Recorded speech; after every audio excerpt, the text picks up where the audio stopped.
क्या शादीशुदा मर्द पर उसके लिव इन पार्टनर दहेज उत्पीड़न का केस लगा सकती है? नमस्कार, मैं हूं साक्षी मंगाई।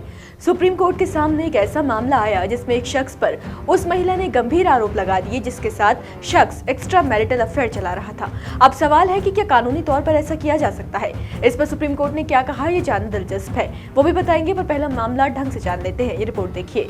मीडिया रिपोर्ट्स के मुताबिक बेंगलुरु के रहने वाले कार्डियोलॉजिस्ट डॉक्टर लोकेश पीएच ने फरवरी 2000 में नवीना नाम की एक महिला से शादी की थी।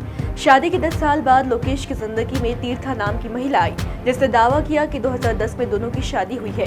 2015 में तीर्था ने लोकेश और उसके परिवार वालों के खिलाफ कई शिकायतें दर्ज कराई, जिसे समझौते के बाद बंद कर दिया गया। 2016 में तीर्था ने एक और एफआईआर कराई, जिसमें आरोप लगाया गया कि लोकेश ने दहेज की मांग करते हुए उसे जिंदा जलाने की कोशिश की। तीर्था ने घरेलू हिंसा की शिकायत करते हुए दूसरा केस दर्ज कराया। उधर लोकेश ने बेंगलुरु के एक फैमिली कोर्ट में केस दायर किया, जिसमें दावा किया गया है कि उसकी तीर्था से शादी नहीं हुई थी। अब इस पर फैमिली कोर्ट ने फैसला नहीं दिया है। इस तरह से लोकेश ने इस रिश्ते को लिव इन रिलेशनशिप बताया। इसके बाद हुआ क्या कि 2023 में तीर्था की ओर से दर्ज कराई गई शिकायतों में पुलिस ने लोकेश के खिलाफ आरोप पत्र दाखिल कर दिए। लोकेश इसके खिलाफ हाई कोर्ट पहुंचा, मगर उसकी याचिका खारिज हो गई। फिर कार्डियोलॉजिस्ट सुप्रीम कोर्ट पहुंचा और कथित लिव इन पार्टनर की शिकायत के आधार पर उनके खिलाफ शुरू किए गए मुकदमे को रद्द करने की मांग की। डॉक्टर का कहना है कि जिस महिला ने उन पर दहेज उत्पीड़न का केस लगाया है, उससे उनकी शादी नहीं हुई है। इसके बावजूद कर्नाटक हाई कोर्ट ने महिला की तरफ से दर्ज दहेज प्रताड़ना के केस को रद्द करने से मना कर दिया।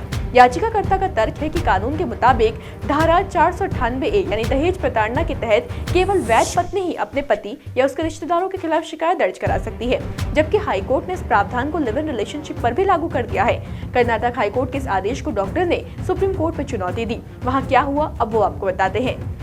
सुप्रीम कोर्ट के जस्टिस संजय करोल और एनके सिंह की बेंच ने शुक्रवार को डॉक्टर लोकेश पीएच की अपील पर सुनवाई की, जिसमें उन्होंने कर्नाटक हाई कोर्ट के उस आदेश को चुनौती दी थी जिसमें उनके कथित लिव इन पार्टनर द्वारा दायर शिकायत के आधार पर उनके खिलाफ शुरू किए गए अभियोजन को रद्द करने की उनकी याचिका को खारिज कर दिया गया था। सुनवाई के दौरान पीठ ने कहा, इस याचिका में विचारणीय प्रासंगिक प्रश्न ये है कि क्या कोई पुरुष जो किसी महिला के साथ विवाह के समान लिव इन रिलेशनशिप में है पर भारतीय दंड संहिता की धारा 498A या भारतीय न्याय संहिता में इसको समकक्ष की धारा के तहत अपराध करने के लिए मुकदमा चलाया जा सकता है। सुप्रीम कोर्ट ने इस मुद्दे पर सरकार से जवाब मांगा और अतिरिक्त सॉलिसिटर जनरल ऐश्वर्या भाटी से अदालत की सहायता करने का अनुरोध किया। साथ ही अधिवक्ता नीना नरीमन को एमिकस क्यूरी यानी अदालती सलाहकार नियुक्त किया। इसका मतलब ये है कि सर्वोच्च अदालत अब ये कानूनी पड़ताल कर रही है कि क्या लिव इन रिलेशनशिप में रहने वाले शादीशुदा आदमी पर दहेज उत्पीड़न के लिए मुकदमा चलाया जा सकता है। आपका मामले के बारे में क्या ख्याल है, कमेंट बॉक्स में जरूर बताएं।